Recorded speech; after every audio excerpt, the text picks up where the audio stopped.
ನಮಸ್ಕಾರ ವೀಕ್ಷಕರೇ, ಸವಾಲ್ ಟಿವಿಗೆ ಸ್ವಾಗತ. ನಾನು ಶ್ರುತಿ. ಇಂದಿನ ವಿಷಯ ರಘುಪತಿ ರಾಘವ ರಾಜಾರಾಮ್.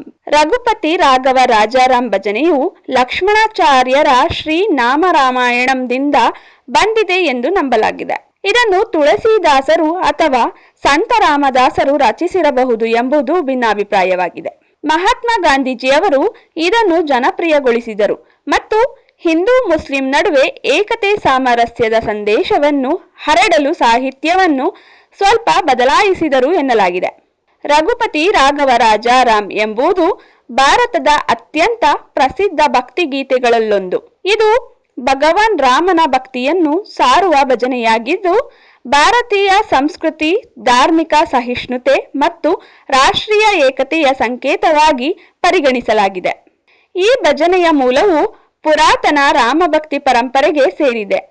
ಉತ್ತರ ಭಾರತದ ವೈಷ್ಣವ ಸಂಪ್ರದಾಯದಲ್ಲಿ ರಾಮನನ್ನು ಆದರ್ಶ ಪುರುಷನಾಗಿ, ಧರ್ಮ ಮತ್ತು ಸತ್ಯದ ಪ್ರತೀಕವಾಗಿ ಪೂಜಿಸಲಾಗುತ್ತಿತ್ತು. ಕಾಲಕ್ರಮೇಣ ಈ ಭಜನೆ ಜನಪದ ರೂಪದಲ್ಲಿ ಹರಡಿದ್ದು, ವಿವಿಧ ಪ್ರಾಂತ್ಯಗಳಲ್ಲಿ ವಿಭಿನ್ನ ರೂಪಗಳಲ್ಲಿ ಹಾಡಲಾಗುತ್ತಿತ್ತು. ಈ ಭಜನೆಗೆ ಇತಿಹಾಸದಲ್ಲಿ ವಿಶೇಷ ಮಹತ್ವ ಬಂದದ್ದು ಮಹಾತ್ಮ ಗಾಂಧೀಜಿ ಅವರ ಕಾಲದಲ್ಲೇ.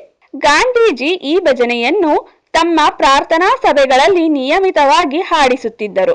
ವಿಶೇಷವಾಗಿ ಈಶ್ವರ ಅಲ್ಲಾ ತೇರೋ ನಾಮ್ ಎಂಬ ಸಾಲು ಧಾರ್ಮಿಕ ಸಹಭಾವನೆ ಮತ್ತು ಸರ್ವಧರ್ಮ ಸಮಾನತೆಯನ್ನು ಸಾರುತ್ತದೆ. ಹಿಂದೂ ಮುಸ್ಲಿಂ ಏಕತೆಗಾಗಿ ಗಾಂಧೀಜಿ ನೀಡಿದ ಸಂದೇಶವನ್ನು ಈ ಭಜನೆ ಸ್ಪಷ್ಟವಾಗಿ ಪ್ರತಿಬಿಂಬಿಸುತ್ತದೆ.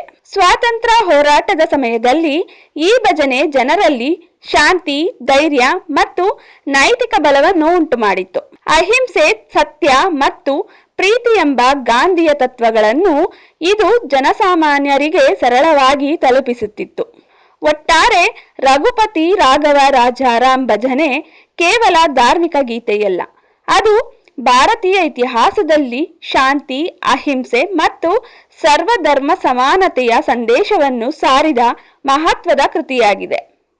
ಮಹಾತ್ಮ ಗಾಂಧೀಜಿ ಅವರ ಮೂಲಕ ಈ ಭಜನೆ ರಾಷ್ಟ್ರವ್ಯಾಪಿಯಾಗಿ ಪ್ರಸಿದ್ಧಿಯಾಗಿ ಸ್ವಾತಂತ್ರ್ಯ ಹೋರಾಟದ ಸಮಯದಲ್ಲಿ ಜನರಲ್ಲಿ ಧೈರ್ಯ ಮತ್ತು ನೈತಿಕ ಬಲವನ್ನು ತುಂಬಿತ್ತು.